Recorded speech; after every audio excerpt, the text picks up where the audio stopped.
Welcome to the first edition of Street Art History, where I take a close look at the relationship between street art and the history of art. And what better place to start than this piece behind me by the amazingly talented Claudio Picasso.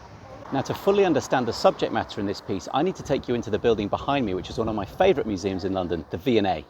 Now, we need to find our way through the sculpture galleries down into room 4 to find a terracotta bust of a bearded old man made by the French sculptor Augustin Pajou in 1761. And as is so often the case in art history, there's been some debate as to whether this piece was a preparatory work for one of Pajou's most famous commissions, a full-length statue of Saint Augustine, which was later lost during the French Revolution, or whether it was in fact simply a study of human expressions, one of the many requirements for artists to gain entry into Paris's Academy of Painting and Sculpture. But either way, this piece is a masterclass in contemplation, a subject that would crescendo towards one of the most famous sculptures in the history of Western art, Rodin's The Thinker.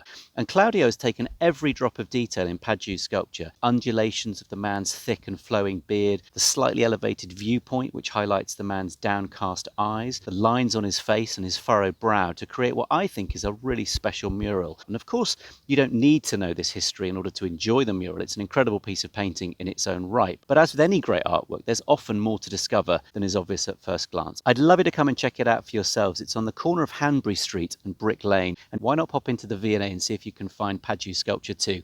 Happy hunting. See ya.